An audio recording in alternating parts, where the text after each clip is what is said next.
In pripravljeni smo začeti s tretjim delom naše konference.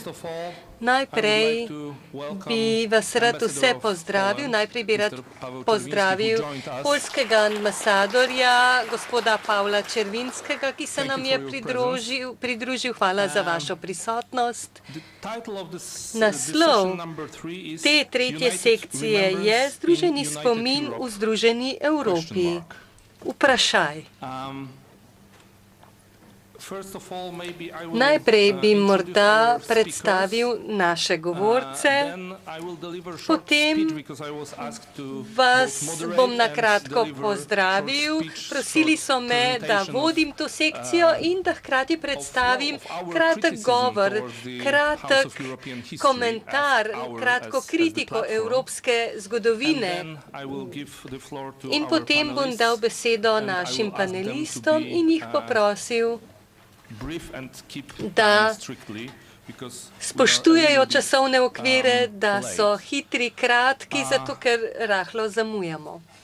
Dr.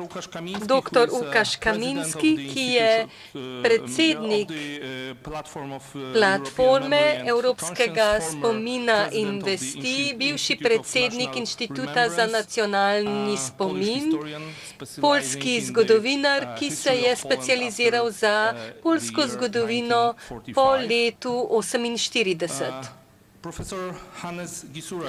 Potem profesor Hannes Gisurelsson, akademik in direktor Islandskega centra za inovacije in ekonomsko rast, ki raziskuje islandski komunizem in prevedel je črno knjižico komunizma v islandski jezik, v islandščino, gospod Zsolt Szilágyi, romunski politik, član Madžarske ljudske stranke Transilvanije, član izvršnega odbora platforme in tesen sodelavec Laszla Tikaša, člana našega odbora zakladnikov, in Tomasijo, estonski zgodovinar, član izvršnega odbora platforme, raziskovalni direktor Estonskega inštituta za zgodovinski spomin. In jaz sem Pavel Ukielski, jaz sem namestnik direktorja Varšavskega muzeja. Bil sem član izvršnega odbora platforme v 3 mandatih do sedaj. In zdaj nekaj besed o hiši evropskega spomina.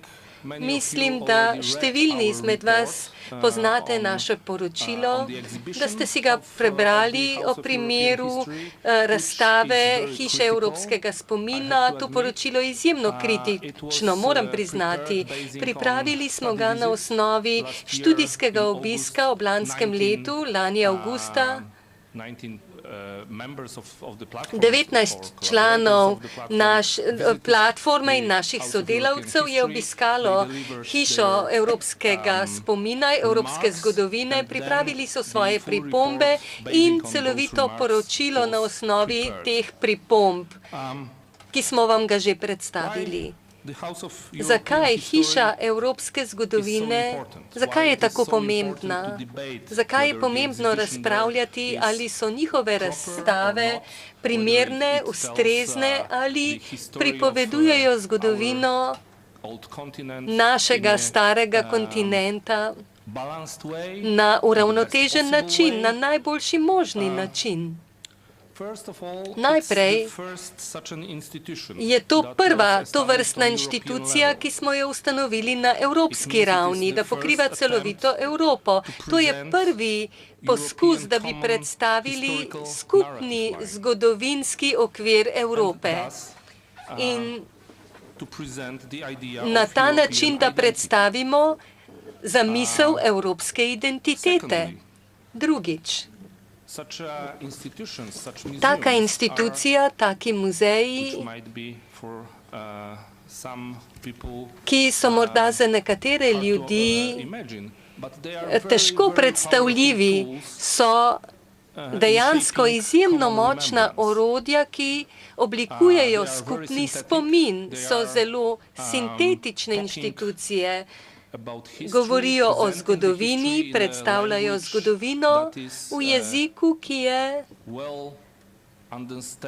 dobro razumljiv in jasen običajnim, normalnim ljudem.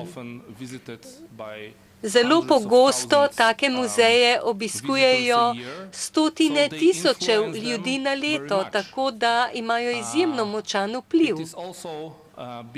Prav tako so taki muzeji, take hiše zelo pomembne in pomembno je razumeti, kaj predstavljajo v resnici, ne da se osredotočamo na podrobnosti, ampak da se osredotočimo na splošno skupno sporočilo. Pomembno je razumeti, kaj je splošno sporočilo, ki jo predstavlja zgodba razstave. Seveda, vedno lahko razpravljamo o določenih dejstvih, ali bi morala biti vključena ali izpuščena v okviru posamezne razstave, ampak ne gre samo za dejstva, ki so pomembna. Pomembno je tudi vprašanje razmerij, vprašanje ključne zgodbe, rdeče niti zgodbe, vprašanje jezika, ki ga uporabljamo v pripovedi, vprašanje scenografije, osvetlitve, zvoka. Vse je pomembno, vse ima svoj vpliv. Zato, ker muzejske razstave niso samo orodja, ki jih razumemo, ampak jih doživljamo na čustven način, ko jih obiščemo. Zato bi se v svojem kratkem govoru osredotočil na splošno sporočilo Hiše evropskega spomina. Našo kritiko lahko vidite na različnih načinih, glede na dejstva, ki so jih predstavili ali izpustili. Vse to je v našem sporočilu. Ampak kaj je pa splošno sporočilo Hiše evropske zgodovine? Po našem mnenju je to razstava, ki predlaga, da bi se morali sramovati dejstva, da smo Evropejci. Da ni nobenega razloga za ponos, ne predstavlja naših skupnih evropskih vrednot, kot bi to pričakovali od takega prostora, od take inštitucije. Jaz bi to definiral kot zgodovina preseganja nečesa. Ni naključje, da je ključna zgodba razstave, da se začne s francosko revolucijo. Potem si pogledamo zgodovino preseganja različnih omejitev Evrope in evropske družbe. In tako lahko verjamemo, da gre za hegelsko oziroma neomarksistično pripovedovanje zgodbe, da gre za zgodbe nujnega napredka, ki sledi marksistični ideologiji, kaže proces premagovanja ovir, premagovanja omejitev, kako so Evropejci premagovali te ovire in to je po našem prepričanju predstavljeno na zelo pristranski ideološki način. Kaj so evropske vrednote, ki bi jih morali predstaviti? Demokracija, svoboda, človeško dostojanstvo, tega praktično ni. To ni pravilno predstavljeno.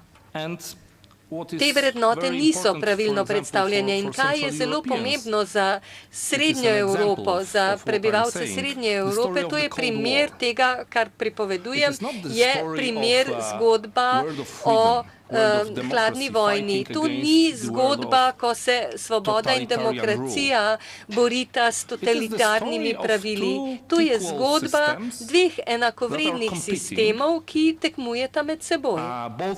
Oba sistema se razvijata skozi čas in težko je razumeti, zakaj se borita med seboj v tem obdobju hladne vojne. Ni vprašanja svobode, svoboščin, ekonomske, gospodarske svobode, pod vprašanje se ne postavlja človeško dostojanstvo kot osnova tega konflikta. In vse se kumulira v zaključku te zgodbe, ko pridemo do leta 1989. Kaj se zgodi? En sistem razpade, ni popolnoma jasno razloženo, zakaj je razpadel, in ni razloga, da bi na ta razpad lahko bili ponosni. Čeprav bi to lahko bil izjemen trenutek ponosa za celovito Evropo, za evropske vrednote, za željo po svobodi, po demokraciji. Ta zmaga ni bila predstavljena. Ni naključje, da srednjeevropske države da so se želele priključiti Zahodu.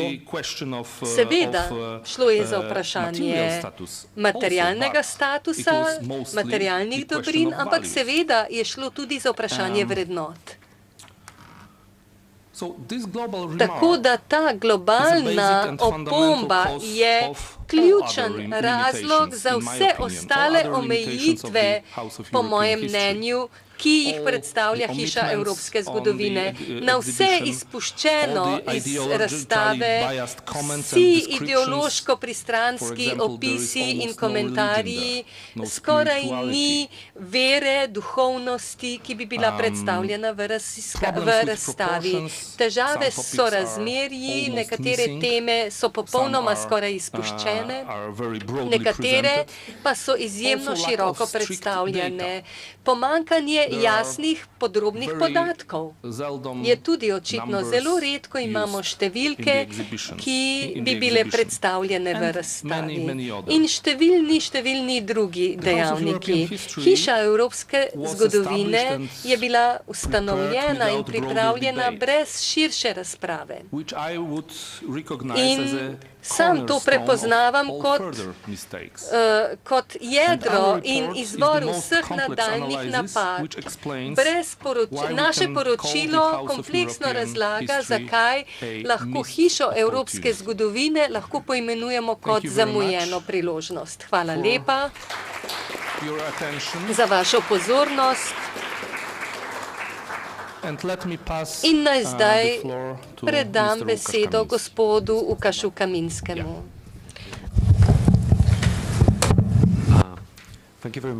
Hvala lepa. Svojo kratko predstavitev sem poimenoval, kakšen spomin potrebuje Evropa. In ko se pogovarjamo o tem, ali Evropa sploh potrebuje spomin, o tem ni potrebno razpravljati pred specialisti na tem področju. Ni potrebno, da se prepričujemo, da potrebujemo skupno identiteto, skupen spomin, da potrebujemo tudi skupno evropsko identiteto. In eden ključnih dejavnikov identitete je spomin. In skupnost potrebuje skupne vrednote, ki temeljijo na preteklosti. Tako da pravo vprašanje ni, ali potrebujemo spomin, ampak kakšen spomin potrebujemo.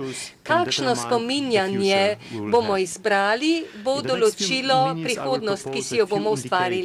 In v nekaterih minutah bom predstavil nekaj kazalnikov, ki nam pomagajo izbirati kakšen spomin. In to lahko temeljim tudi na mojem dvakratnem obisku Hiše evropske zgodovine, ki se, moje mnenje, zelo sklada s prej predstavljenim. In prvič, moramo zgodovino jemati kot zaščito, da bi ponavljali pretekle napake. Temelj evropske enotnosti smo uresničili po drugi veliki vojni in ustanovitelji Evropske unije so se želeli izogniti vojnam in uničenju. Vendar pa druga uporaba zgodovine je ravno tako pomembna. Lahko je vir vir ponosa za dosežke naših prednikov in nas navdihuje za korake v prihodnost. Danes pa veliko ljudi meni, da je taka uporaba zgodovine nevarna in lahko vodi v nacionalizem, v fobije in v evropsko super silo. Vendar pa je po mojem mnenju to razlog, zakaj se razstava v Evropski hiši zgodovine osredotoča predvsem na temno zgodovino. Čeprav je razlog za to lahko upravičen, pa ne smemo popolnoma izpustiti vseh dosežkov in razvoja. Ne moremo graditi identitete samo na naporih in premagovanju težav. Iz težav v najtemnejših časih lahko najdemo najsvetlejše utrinke, kot je bil upor totalitarizmu v Evropi. To, kar potrebujemo, je zdravo ravnovesje med obžalovanjem in opolnomačenjem. In prav tako moramo preseči razdelitve na regionalni, nacionalni in skupni evropski spomin. Kajti zavedati se moramo, da identiteta izvira iz vseh ravni. Brez skupnih vrednot, skupnega spomina evropske identitete ne moremo graditi. Ne potrebujemo nobenih umetnih spominov. Lahko se naslanjamo na dejansko zgodovino naših dežel. Evropsko identiteto bi morali graditi na pravilu subsidiarnosti, tako da bi morali imeti več elementov naše identitete in to, da ste Evropejec, je samo en del vaše identitete, ne pa edina. Naslednji pomembni faktor je vključevanje, vključenost. In zelo pomemben vtis po obisku Evropske hiše zgodovine je, da smo izključeni iz tega pogleda na zgodovino. To ni moja zgodovina, ne čutim, da bi bila predstavljena moja zgodovina, zgodovina mojega naroda in tako naprej. In očitno ni možno graditi zgodbe evropske zgodovine tako, da bi zadostili vsem, ampak moramo razviti zgodovino, ki lahko večina ljudi pripada, kjer se lahko večina ljudi najde v njej. In po mojem mnenju bi cilj kombinacije nacionalnih zgodovin lahko dosegli z deljenimi izkušnjami, s sodelovanjem in pomembno je vključiti tudi židovsko, krščansko etiko, starodavne kulture, grško filozofijo in rimsko pravo. Vse to bi morali vključiti v zgodbo evropske zgodovine. Nimamo samo pomembnih konfliktov na našem kontinentu, ampak tudi številna kulturna in intelektualna gibanja, kot je bila renesansa, na primer. Pa celoten kontinent ni delil skupne zgodovine komunizma, ampak je to pomemben del evropskega spomina kljub temu. In morda bi se lahko vprašali, kako bi morali izbirati elemente skupne evropske zgodovine in skupnega evropskega spomina, ker je naša skupna zgodovina tako široko bogata, tako da se je nemogoče spominjati čisto vsega. Ne bom predlagal, da bi morali izbirati določene zgodovinske procese, ampak slediti moramo skupnim pravilom, ki bi postavljala skupen spomin. Spominjamo se ne samo preteklosti, ampak sedanjosti in vsaki sedanjosti se odločamo, katere zgodovine se želimo spominjati. Pomembna tu je vrednota, sistem vrednot in če razvijamo sistem evropskih vrednot, bi jih z lahkoto potem povezali z zgodovinskim spominom. Fraza evropske vrednote se pogosto uporablja, ampak ljudje si zelo pogosto predstavljajo zelo različne stvari pod temi skupnimi vrednotami. Zelo pomembno pravilo pri oblikovanju skupnega spomina je, da je to dolgotrajen proces, ki ga ne smemo pospeševati. Ta proces ima številne faktorje, mednarodne organizacije, nevladne organizacije, muzeje, inštitute in včasih celo posamezniki pri tem igrajo zelo pomembno vlogo. Pristop centralizacije se zdi morda privlačen, a je izjemno nevaren. Velik del našega skupnega spomina slikava samo sodobno zgodovino, ko se osredotočamo na 20. stoletje, na italijanske totalitarne režime in konflikte na celini.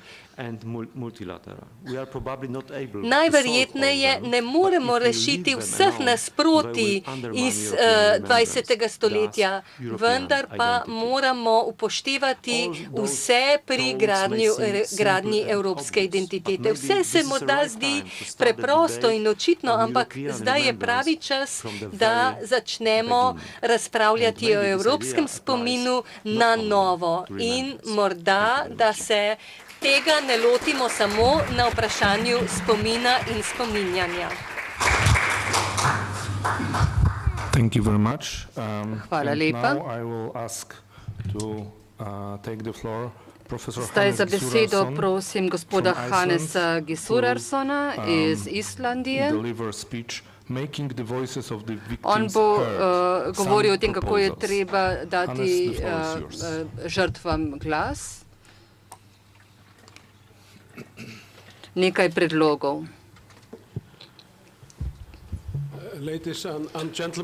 Dragi gospe in gospodje, rad bi tukaj z vami razpravljal o tem, kako lahko damo žrtvam glas, da spregovorijo žrtve.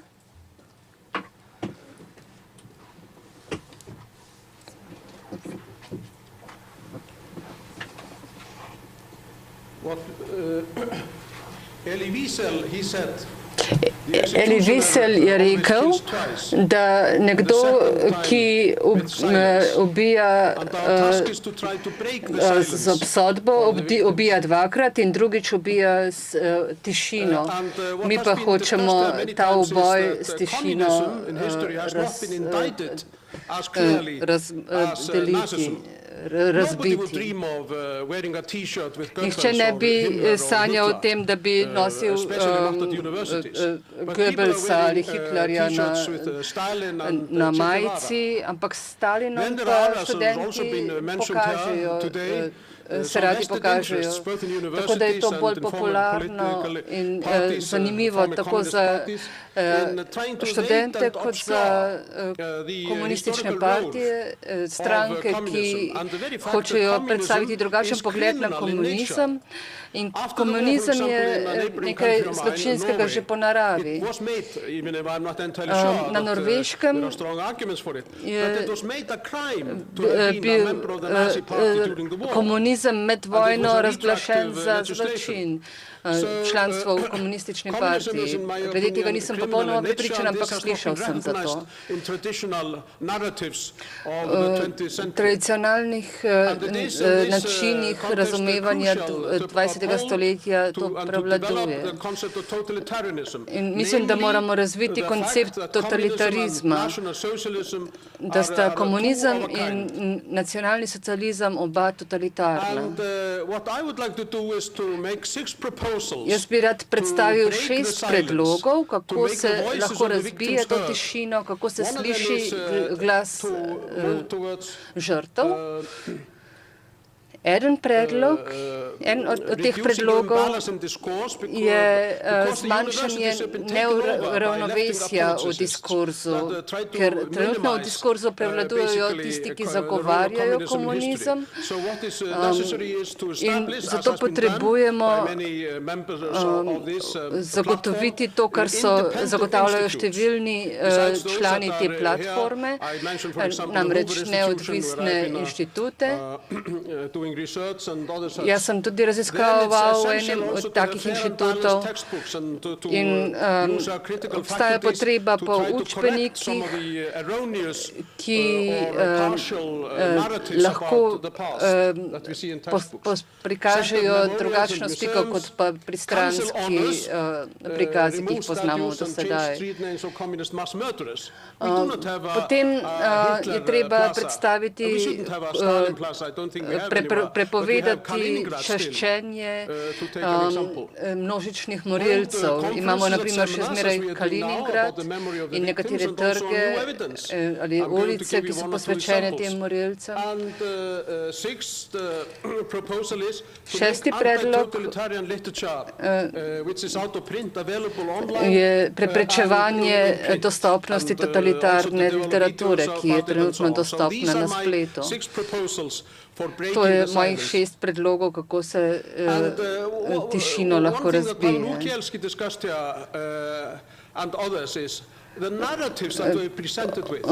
Narative, načini razmišljanja, s katerimi smo soočeni, se ne zavedajo tega, da sta bili to dve vojni. Prvič je bila to zavetništvo med Hitlerjem in Stalinom, potem pa je bila druga vojna, ko smo imeli zaveznice proti Italiji in Nemčiji.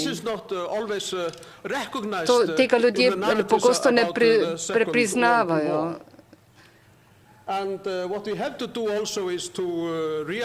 Poleg tega je treba spoznati in v učbenikih uveljaviti koncept, ki ga je Hans Ohlers predstavil o mrku baltiških držav.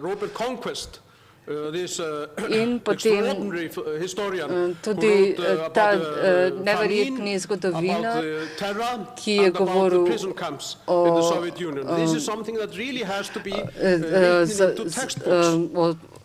taboriščih v Sovjetski zvezi in tudi to mora biti predstavljeno v učbenikih. Imamo tudi nove dokaze. On je, na primer, zelo dobro biografijo napisal o Mao. Ona je napisala veliko knjig o Gulagu in železni zavesi. On pa je napisal zelo zanimivo trilogijo o kitajski revoluciji in je pokazal, da je ta lakota, ki jo je Mao povzročil s tem smrt 44 milijonov ljudi. In to je bila država, ki v času, ko smo bili v človeštvu sposobni poslati sateliten okrog Zemlje in kasneje tudi do Meseca, je takrat bilo možno, da je toliko ljudi umrlo. To je dejstvo, ki se ga morajo vsi na svetu zavedati. Na Islandskem smo v majhnem institutu spodbudili ponatis antitotalitarne literature in pri nas je bilo veliko protitotalitarnih knjig v času hladne vojne in zdaj je naša naloga, da jih natisnimo in jih damo za dostop na internetu. In zdaj se dogaja, da študenti pišejo seminarske naloge o njih, ker je to dostopno, se jim pojavi pri iskanju, zato je pomembno. Potem je literatura, kot Viktor Končenka, Jaz izberem mir, in tudi antiutopični romani George Orwella in Köstlerja, vse to smo dali v ponatis. So zelo zanimive in poučne knjige. Ponovno smo izdali tudi knjige o ljudeh, ki so bili v taboriščih, kazenskih taboriščih.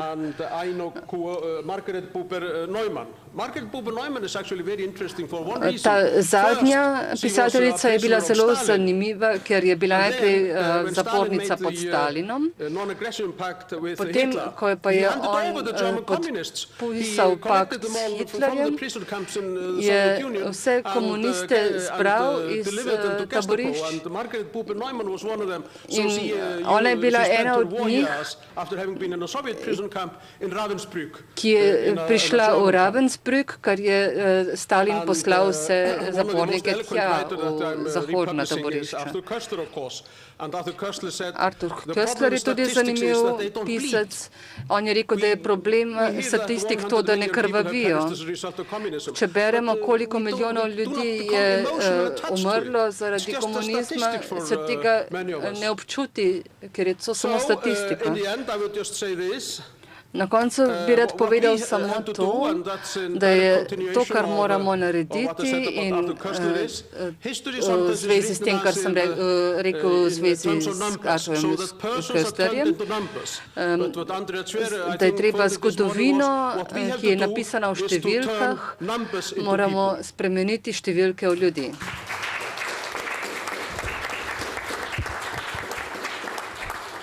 Thank you.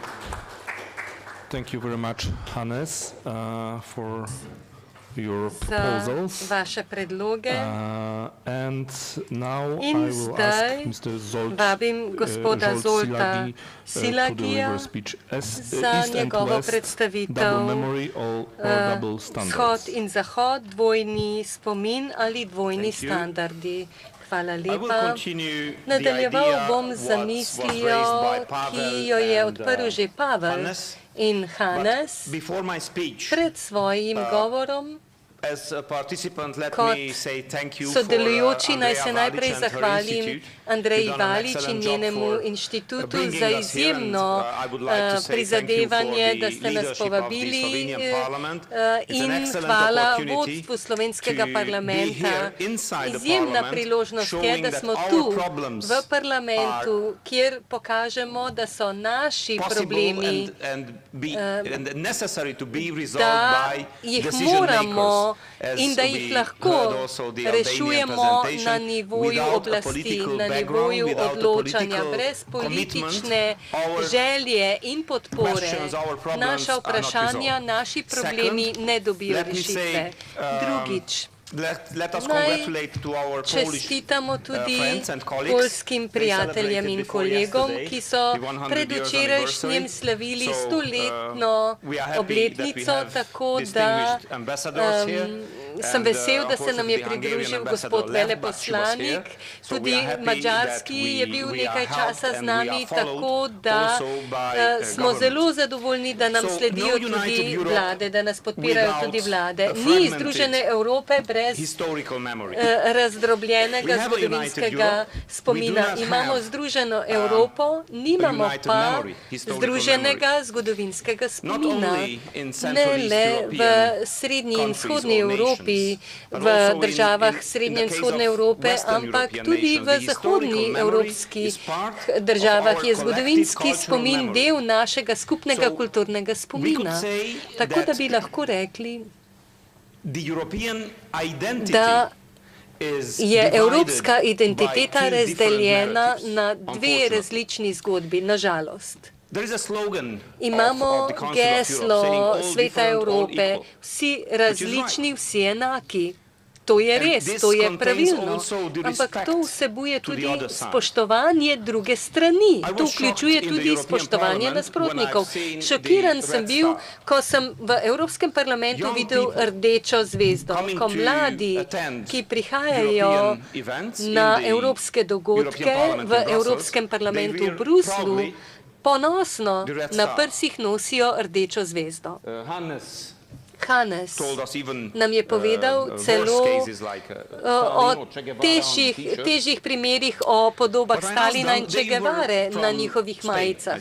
Ampak, ko sem jih vprašal, prišli so naprimer iz Španije, In sem jim rekel, poslušaj, če bom jutri prišel s svastiko, k vam na obisk boste zadovoljni, kajti jaz mislim, da sta svastika in rdeča zvezda del temne zgodovine, s katero bi morali ravnati na enak način. In rekli so, ne gre za isto stvar. In rekel sem, zakaj? Oba simbola predstavljata režime, ki so v svojem bistvu pobujali ljudi. Kako lahko razlikujete med njimi? In rekli so, da imamo ekstremno desnico in ekstremno levico, ampak ekstremna levica je tolerantna. Bil sem šokiran, ker odkril sem, da nimajo vedenja, znanja, da so mladi in zagovarjajo to, kar dobijo v šolskem sistemu in manjka jim znanje. In po 10 minutah, ko sem jim razložil, kaj je komunizem zagrešil v moji državi, v bližnji zgodovini in v naši regiji, so potem rekli, da morda bi morali vedeti več. In lahko rečemo, da Evropska unija nima skupno sprejete, zintegrirane zgodbe o evropski zgodovini. In to, kar je še huje, da niti evropske inštitucije nimajo skupnega pogleda na evropsko zgodovino. Nažalost, komisijo vodi politik, gospod Juncker, ki pravi, da je Marx heroj. Letos je v svojem govoru v Trierju na marksistični univerzi sprejel sodelovanje pri odkritju kipa Marxa, ki ga je donirala kitajska vlada, in v svojem govoru omenil, da Marx ni kriv in on predstavlja nas, parlament. Na drugi strani pa je v letu 2009 rekel, da sta oba sistema, nacizem in komunizem, vredna enakega pogleda, enakega merila. Parlament, edino demokratično izvoljeno telo v Evropski uniji, v trojici komisije, sveta in parlamenta, je parlament sprejel to resolucijo, ki bi morala biti osnovni temeljni kamen. Zakaj Evropski parlament nima skupne zgodbe evropske zgodovine? Pomanjkanje znanja. Mislim, da v naših državah se učimo o francoski revoluciji, ampak o poljski ali romunski revoluciji mislim, da ni niti besede. Štefan nam je povedal lani v Parizu, da celotna elita, ki proučuje zgodovino v Franciji, študira Lenina, je zelo levo usmerjena. Štefan Courtois nam je povedal, da je bil pod medijskim embargom, ker ne sledi tej struji, glavni struji francoskih zgodovinarjev, zato ker ne deli njihovega prepričanja in je skoraj doživel medijski embargo zaradi svojih pogledov. Drugič, nevednost, pomanjkanje znanja in ignoranca imajo veliko težav na Zahodu. Mi imamo svoje težave na Vzhodu, seveda. Po razširitvi Evropske unije so naši problemi postali njihovi. In rekli so, pripravite rešitve na vaše težave. Ni jih zanimalo reševanje naših težav, če mi ne ponudimo rešitev. Torej, politični interesi. Imamo komunistične stranke, ki pomagajo dejanskim vladam v zahodnih državah. Imamo druge stranke, ki imajo svoje korenine v preteklosti, ki jih podpirajo in jim pomagajo leve sile na Zahodu. Gre za politične interese, ne da bi jih ošibili, ampak da jim pomagajo preživeti. Četrtič, mediji. Imamo številne kritike medijev. Ne bom rekel, da so mediji homogeni, da je njihovo poročanje homogeno. Dejansko je pluralistično, ampak šokiran sem sem bil nad besedami Štefana Courtoisa, zgodovinarja, dobro poznanega, ki je rekel, da je pod medijskim embargom v Franciji. Pogosto mediji ne predstavljajo na enak način nacizma in komunizma. V številnih primerih dominantni mediji podpirajo levo usmeritev in morali bi reči, da dejanska politična kultura v zahodnoevropskih državah ima drugačne vrednote, kot bi si jih mi želeli. Jaz prihajam iz Romunije, moje kulturno ozadje je madžarsko, ampak upali smo, ko so nas povabili, da se pridružimo Evropski uniji, da bomo razrešili svoje probleme, ampak do tega ni prišlo. Pogosto nas ne razumejo. Tako da komisija kaže zelo jasno, da ta levi pristop, kako bi lahko razvijali evropsko politiko. Pred 4 leti smo bili povabljeni v Haag, evropski uradniki, ki so se ukvarjali z našim vprašanjem, z evropskim spominom. Mislim, da je bila Britanka ali Nizozemka, predstavljala je komisijo, ne vem, katere nacionalnosti je bila, ampak rekla je, Francija je dobila raziskavo nacizma in stalinizma in skušali smo ji razložiti, da lahko ponujajo financiranje raziskovanja nacizma in komunizma ali stalinizma in hitlerizma, ampak to ni pravi par. Nacizem in stalinizem. Po smrti Stalina komunizem ni izgubil obraza. To je še vedno bil totalitarni sistem, ampak tega niso želeli razumeti ali dejansko niso razumeli. Tako da je naš cilj razkriti naravo zatiranja v diktaturi in predstaviti ta dejstva vzhodu in zahodu kot dejstvo, da si vsi totalitarni režimi skušajo pridobiti največji nadzor in zatreti upor. V primeru Romunije so uničili tradicionalno crkvo, uničili in prepovedali so grško-katoliško cerkev, njene vodje so pobili in tradicionalno strukturo so zatirali. Prav tako tudi vse manjšine. Po letu 1945 so Švabe, Nemce, ki so živeli v Banatu, deportirali, izgnali, zato ker so imeli nemško ime. Čeprav niso bili del nemške vojske, niso podpirali nemških vojakov, če si imel nemško ime, si bil proglašen za fašista. Tudi enako se je dogajalo Madžarom v Transilvaniji, tudi Romunom. 30 tisoč preganjenih je bilo v Romuniji po letu 65.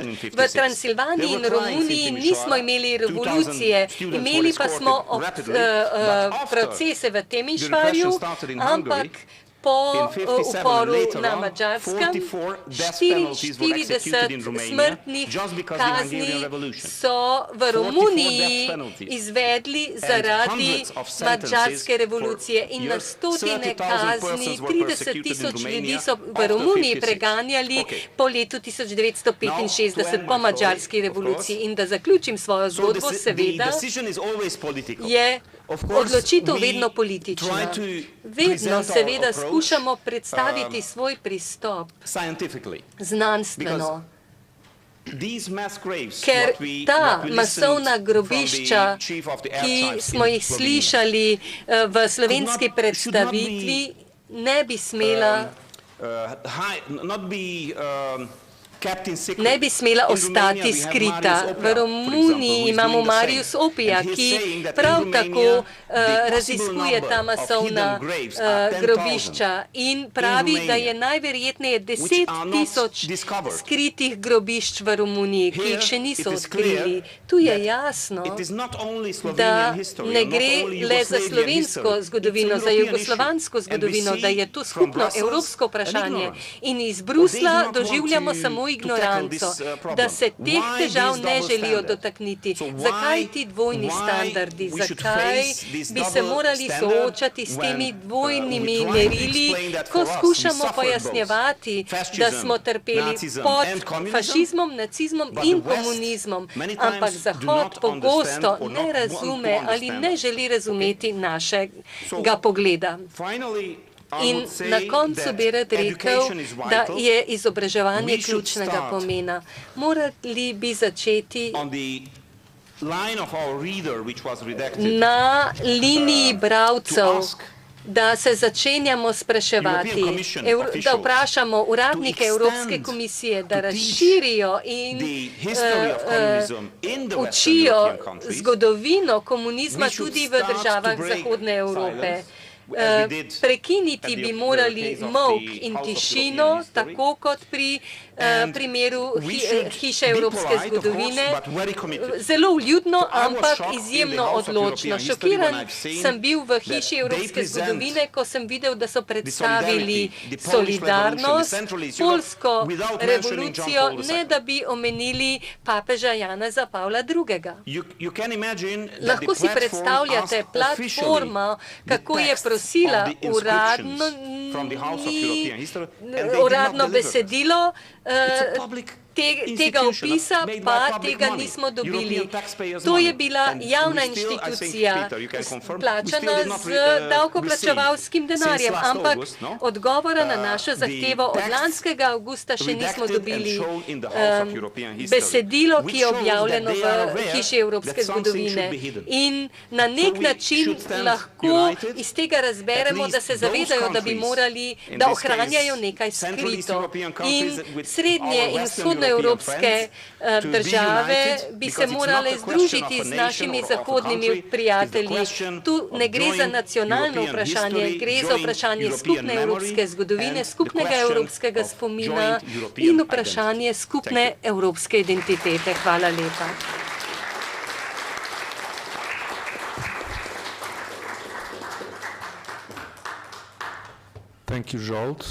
Hvala, Zsolt. Dodal bom samo to, da je v hiši evropske zgodovine v Bruslju imamo tudi predstavljen nacizem in stalinizem, ne pa nacizma in komunizma. To je isti problem tudi tam. Naš zadnji govornik je iz Estonije, Toomas Hiio. On bo govoril o tem, kako je združeni spomin Evrope, kako so zgodovinske identitete ustvarjene, kaj je zgodovina in kaj je zgodovinska resnica. Hvala, Pavel. Ekscelence, dame in gospodje. Prejšnji teden je večina evropskih držav, tudi Združene države, Rusija, Turčija, celo Avstrija in Nova Zelandija praznovala konec spopadov na zahodni fronti Prve svetovne vojne. Premirje je bilo podpisano v gozdu Compiègne pred 100 leti. Premirja z Otomanskim imperijem, Bolgarijo, Avstrijo in Madžarsko pa so že nekaj tednov prej bila podpisana. Od decembra 2017 je veliko držav od Islandije do Severnega Jemna praznovalo 100. obletnico. 4 imperiji, Nemčija, Avstro-Ogrska, Rusija in Otomansko cesarstvo so se pred 100 leti razblinili in nastalo je veliko novih držav.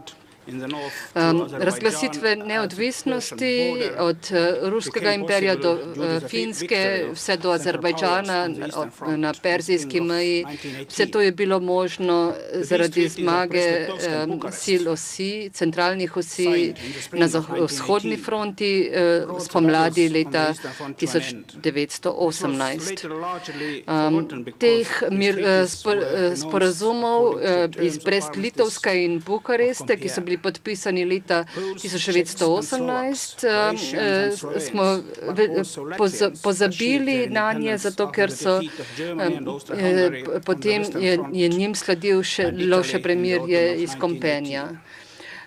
Poljaki, Čehi in Slovaki, pa tudi Latvijci so dosegli neodvisnost. Romunija, Srbija, Črna Gora so bile zaveznice Antante, Bolgarija pa je bila ena od sil osi, centralnih osi. Ta novi red Evrope je zarisal Woodrow Wilson, predsednik Združenih držav, in v 14 točkah januarja 1918.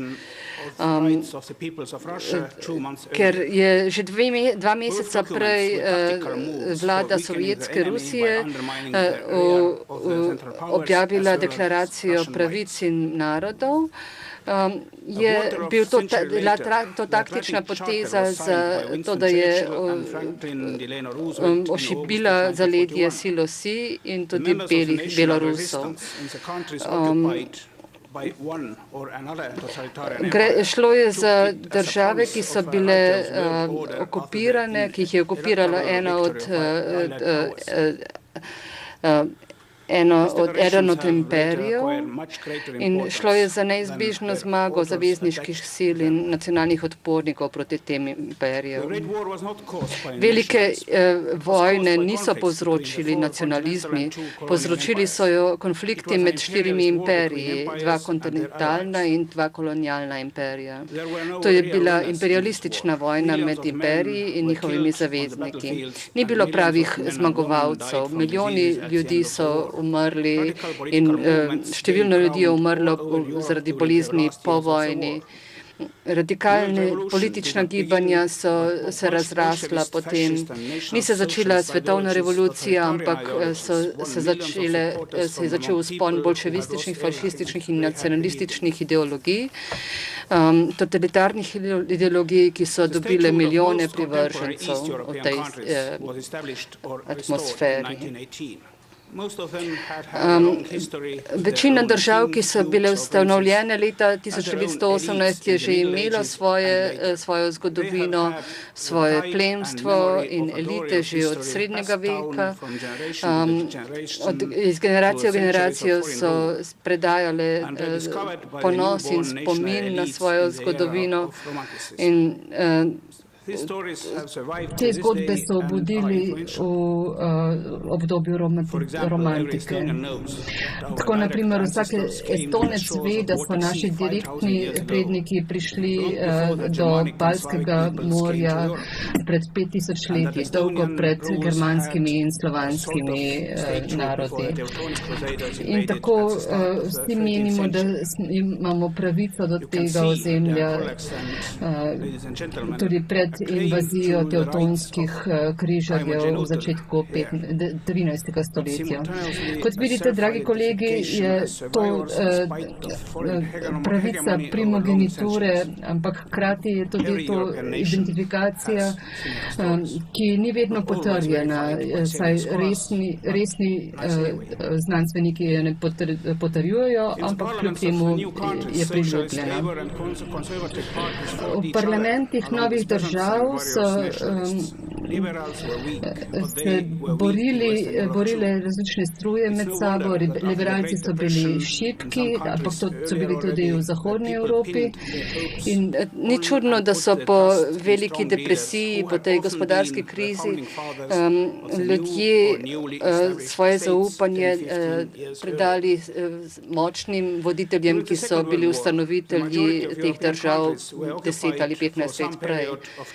Evropa je postala celina avtoritarnih držav in diktatur.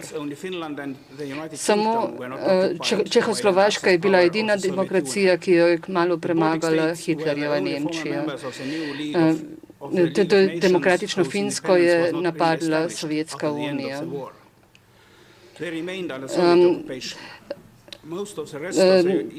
Samo Finska in Združeno kraljestvo nista bila pod oblastjo kakšne od sil osi ali Sovjetske unije. In tako je večina vzhodne Evrope bila pod strogim sovjetskim nadzorom do propada Sovjetske zveze. Po tem propadu smo morali premagati to zaostalost kot posledico. Nameravali smo se rešiti tega z članstvom v Evropski uniji in NATO. Francis Fukuyama je pisal o koncu zgodovine.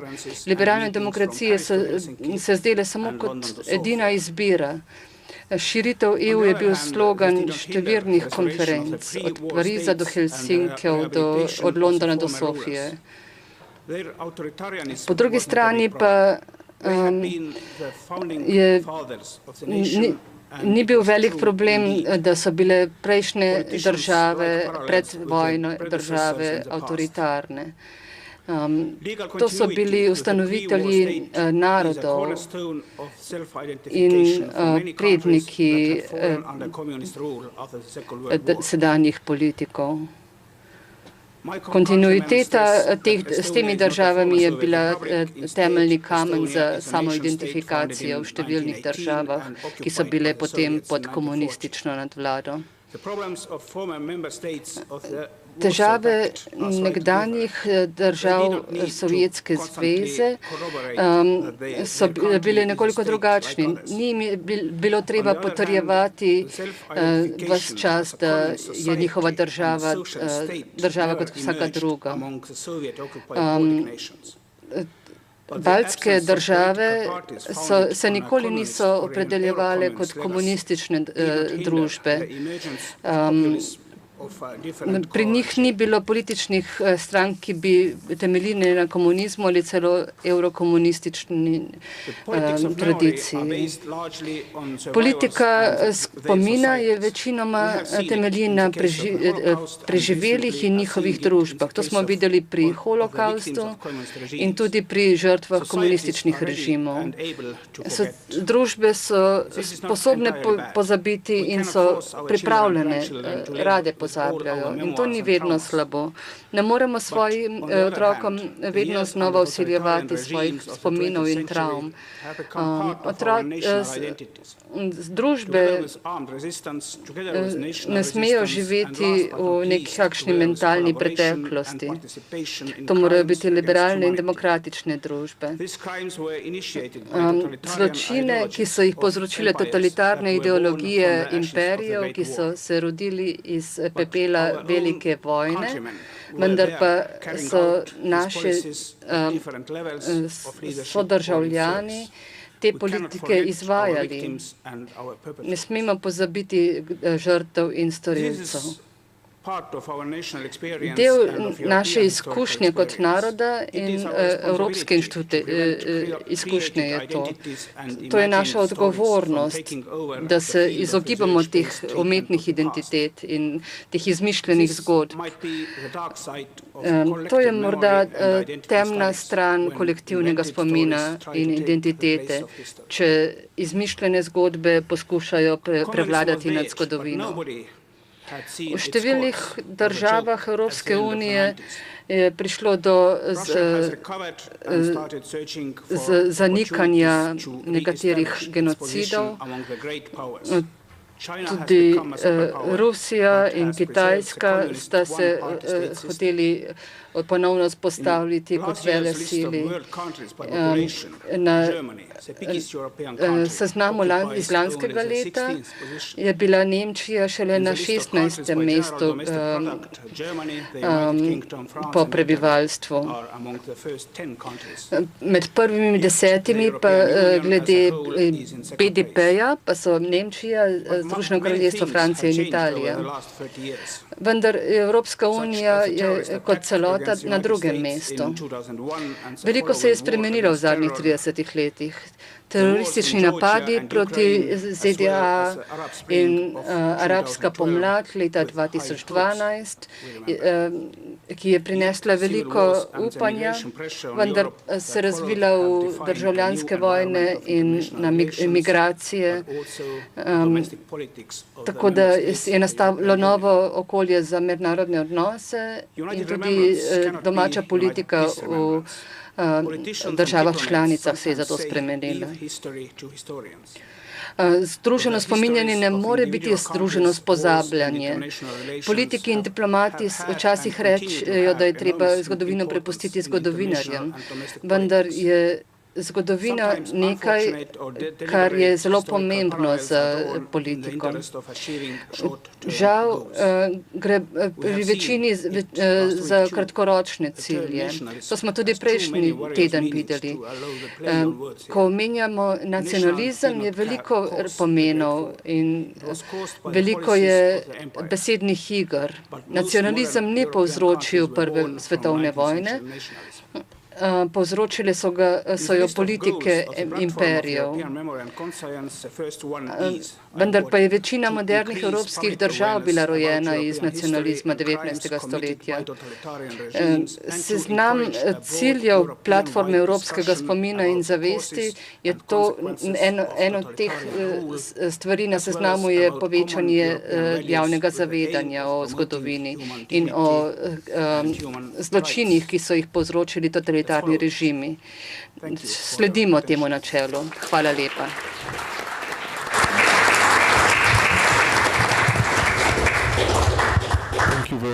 Hvala lepa, Tomas.